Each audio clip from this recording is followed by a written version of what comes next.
Hello, my name is Jamie, and today I'm excited to talk to you about Death in the Clouds by Agatha Christie. If you're not familiar with Agatha Christie, she is a murder mystery novelist, and her books are really good. This is the second one that I have read by her, and it was more difficult to figure out than the other one, for me, personally. Let me read you the back of the book because they do such a good job of making you want to read it. It says, from seat number 9, Hercule Poirot was ideally placed to observe his fellow air passengers. Over to his right sat a pretty young woman, clearly infatuated with the man opposite. Ahead, in seat number 13, sat a countess with a poorly concealed cocaine habit. Across the gangway in seat number 8, a detective writer was being troubled by an aggressive wasp. What Poirot did not yet realize was that behind him, in seat number 2, sat the slumped, lifeless body of a woman. Dun, dun, dun. So, when I first read this, I thought it was one of those things where nobody could get off the plane until Hercule solved the mystery, or they couldn't land. It's not like that. They do land the plane, and there's an inquest, and there's other detectives on the case, but they're all in the same city, and, no one can really leave, I suppose, until the investigation is done. So they all go home, but Hercule Poirot goes around interviewing them and such, like you would in a regular mystery.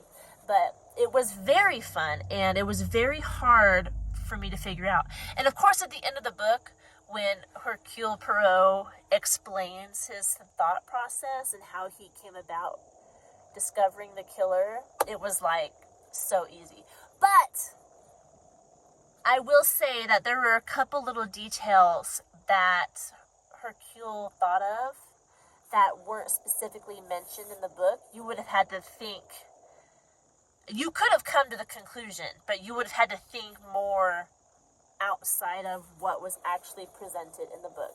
It would be common sense, but you would have to think about it a little more and not just rely on the information given in the book. If that probably doesn't make sense. You have to read the book. Read it! It's good. But no, really, it was a really good book. The other one that I read was Halloween Party, and I did a review on that book previously, which was really good, and I was able to figure that one out partway. There were 2 people in on it, and I guessed one of them.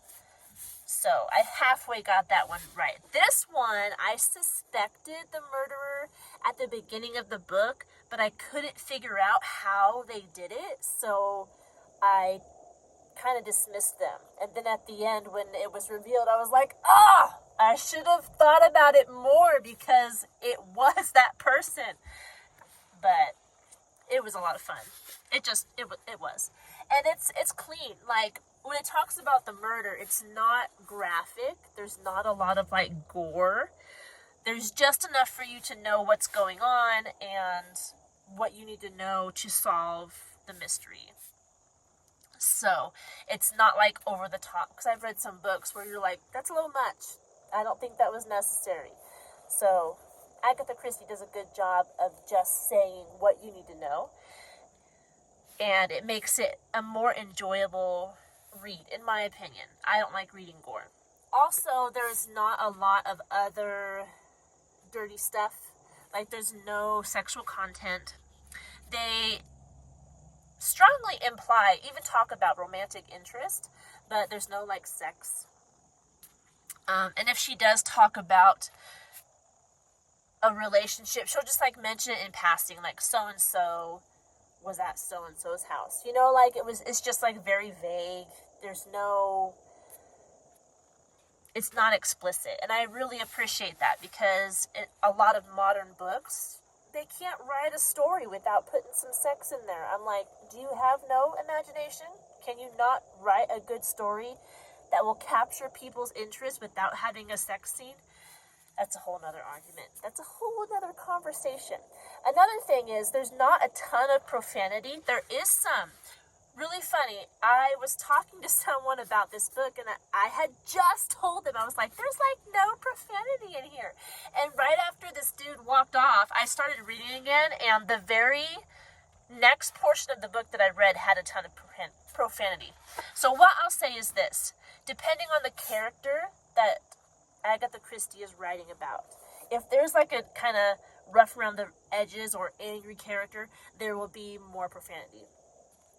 But just your run-of-the-mill regular characters, there's not a lot of cussing. There really isn't. It's just not a part of her writing. But I understand when she is writing certain characters that you're trying to get a feel of how they are as a person, and it's integral to the case to know who they are, then there will be some profanity because it's the real world. People in the real world cuss. And if you're writing about real people and nobody is cussing, I mean, it's an argument. It's hard to... It's just hard to write believable stories if nobody is using the common language of the day. This is an argument among Christians and media. Like, should you watch movies with profanity, even if they have like a historical or good story? Should you read books with profanity, even though it has a good moral lesson or is good for the mind? You know, it's people are divided on whether or not to do this. For the most part, I try to stay away from a lot of profanity, but if it's here or there in the books that I read, I'm like, it's not a make or break deal for me. It might be for you. I don't know. So just be aware that there is profanity in here. I don't think it's a ton, but it is, especially if you don't like reading profanity, you will notice it. So just keep that in mind. As far as the logistics of the book, it has 253 pages. It was written in 1935. I am always surprised at how old these books are, because Agatha Christie writes in like a modern style. Like, if you read older literature, it is very intricate and detailed, and sometimes it can be hard to understand. But Agatha Christie doesn't write that way. She writes in a more conversational style, and it's easy to understand the way she writes. The mysteries are not easy to understand. There's a reason why her books are so well known and sold everywhere across the world, because she can set up a mystery that is very hard to solve. And that is another reason why I like her books, because it teaches you to think. It teaches you what to look for, what questions to ask, and how to weave all this information together to put the case together.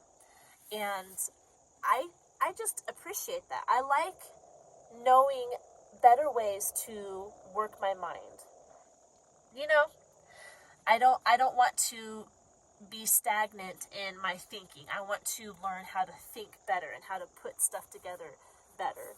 So this book and her series in general is a good way to do that, a good way to test your mind and strengthen it and teach yourself. Well, have Agatha help teach you how to think better. And it's a lot of fun. It's a lot of fun trying to figure out what's going on in these books.